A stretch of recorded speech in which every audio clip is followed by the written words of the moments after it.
Peace to the guys. The law forbids adultery, but in the eyes of the law, adultery is an overt act. The satisfaction of the sensuous self outside the marriage bonds. Now, marriage in the sight of law is but a promise made by man and woman by the sanction of a priest to live in harmony and love. No priest nor officer has power from God to bind two souls in wedded love. Only God does that. What is the marriage tie? Is it comprised in what a priest or officer may say? Is it the scroll on which the officer or priest has written the permission for the two to live in their marriage bonds? Contractual agreements. You'll get married and be in an unconscious breakup. Right? One person is in the relationship, but they feel alone. Doesn't mean that they are alone, but they are in an unconscious breakup because the other partner isn't there, whether that's physically, sexually, or any way. Spiritually, it doesn't matter. These are contractual agreements, and this, as you can see, that this is big business, right? Is it the promise of the two that they will love each other until death? Now, death is transformation, but we understand what this means because you can be widowed and so forth. Is love a passion that is subject to the will of man? Can man pick up his love as he would pick up precious gems and lay it down or give it out to anyone? Can love be bought and sold like sheep? Love is the power of God that binds two souls and makes them one. There's no power on earth that can dissolve the bond. Professor James Smalls.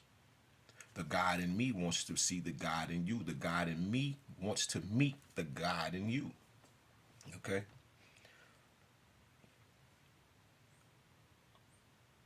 Where are we at? Now, in this bond of God, we find, the bodies may be forced apart by man or death for just a little time, but they will meet again. Now, in this bond of God, we find the marriage tie. All other unions are but bonds of straw, and they who live in them commit adultery, the same as they who satisfy their lust without the sanction of an officer or a priest. But more than this, the man or woman who indulges lustful thoughts commits adultery. When God, whom God has joined together, man cannot part. Whom man has joined together live in sin. Upon the table of the law, the great lawgiver wrote, "Thou shalt not steal." Before the eyes of law, a man to steal must take a thing that can be seen with eyes of flesh without the knowledge of consent of him to whom the thing belongs. So it's theft. We are all guilty of that. How many of you have stolen an ink pen, pencil, and you did not mean to walk off with that? It can be somebody's lighter.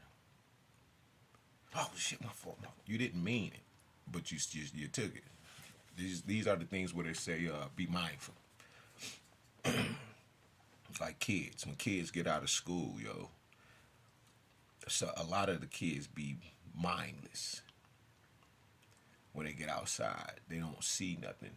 They just in another world, right? A man's good name is worth 1,000 mines of gold. And he who says a word of or does a deed that injures or defames that name has taken what is not his own and is a thief. Upon the table of law, we also read, "There shall not covet anything." To covet is an all-consuming wish to have what is not right for one to have. And such a wish within the spirit of the law is theft. Did you hear that? So this is why God says, take no oaths under heaven. Don't swear upon anything upon your head.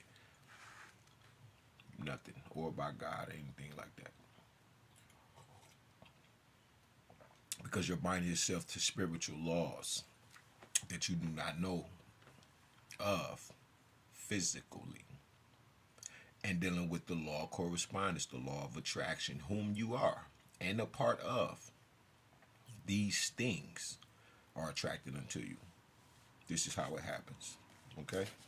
Now, these bonds, as you can see, they brought in a third entity in the name of God.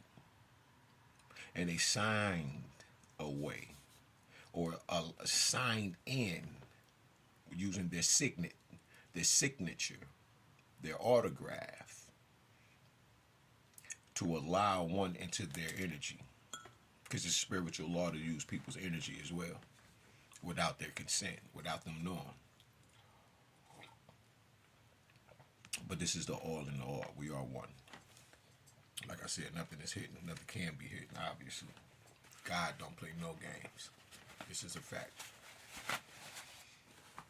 And this is why the beginning of wisdom, the beginning of knowledge is the fear of God. Because had you know this, you would not allow a third party in and you to pay for all of this and have to pay to get out of it.